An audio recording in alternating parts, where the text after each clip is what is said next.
दोस्तों, मेरा नाम doctor Vikas Kumar, urologist, andrologist and transplant surgeon. आज हम लोग एक नए टॉपिक के साथ आए हैं जिसका नाम है एंजियोस्पर्मिया। आप लोगों ने नाम तो जरूर ही सुना होगा, क्योंकि यह एक ऐसी समस्या है जिससे बहुत सारे यंग कपल्स सफ़र कर रहे हैं। एंजियोस्पर्मिया का मतलब है नील स्पर्म या जीरो काउंट, जिसमें आपके सीमेन में एक भी स्पर्म नहीं होती।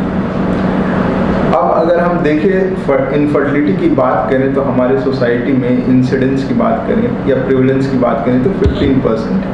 15% में अगर आप देखें तो 50% ऑफ टाइम जो है मेल पार्टनर रिस्पॉन्सिबल होता है इनफर्टिलिटी के लिए, और उसमें अगर सबसे जो कॉमन प्रॉब्लम्स हैं वो है आपका एंजियोस्पर्मिया, जो 20% होते हैं।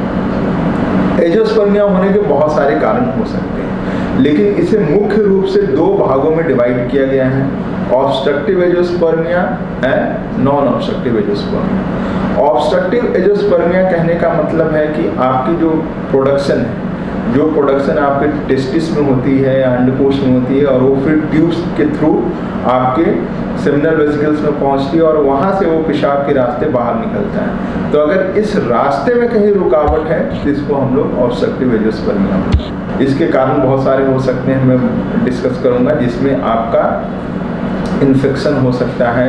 दूसरा जो कारण है नॉन ऑब्स्ट्रक्टिव एंजियोस्पर्मिया। नॉन ऑब्स्ट्रक्टिव एंजियोस्पर्मिया जो है मुख्य रूप से हार्मोनल इम्बैलेंस की वजह से होता है। जो आपका बॉडी में हार्मोन्स बनते हैं और जो टेस्टिस को ग्रो करने में मदद करता है, तो अगर ये हार्मोनल इम्बैलेंस कहीं हो तो उसकी वजह से नॉन ऑब्स्ट्रक्टिव एंजियोस्पर्मिया होता है, जिसमें आपका प्रोडक्शन ही टेस्टिस में बहुत कम या ना के बराबर हो रहा है। इसके अलावा हाइपोथायराइडिज्म है, कैल्विन सिंड्रोम है, जिसकी वजह से नॉन ऑब्स्ट्रक्टिव एंजियोस्पर्मिया हो सकता है। तो हम लोग कुछ जांच, फिजिकल एग्जामिनेशन कर डिसाइड करते हैं कि पेशेंट्स किस तरह की बीमारी से सफ़र कर रहे हैं। तो उसके बाद हम लोग जांच करने के बाद ये पता करते हैं कि किस तरह की दिक्कत मरीज को है, और उसके हिसाब से हम लोग ट्रीटमेंट करते हैं, जिसमें कुछ सर्जिकल ऑप्शंस भी होते हैं और कुछ मेडिकल ऑप्शंस होते हैं। सर्जिकल ऑप्शंस में आपका जैसे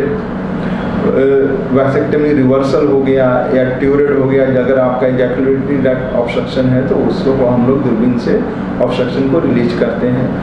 तो सबसे इम्पॉर्टेंट चीज़ जो जानने वाली है कि अगर आपको एंजियोस्पर्मिया है तो आप हताश या निराश ना हो कि आप फादर नहीं बन सकते हैं, क्योंकि एंजियोस्पर्मिया का इलाज संभव है।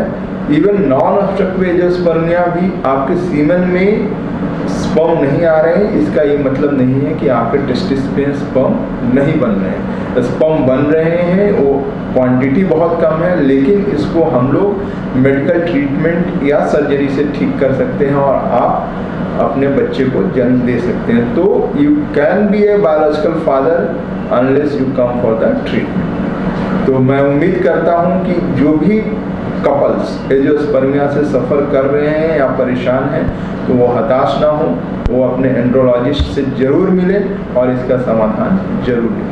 धन्यवाद।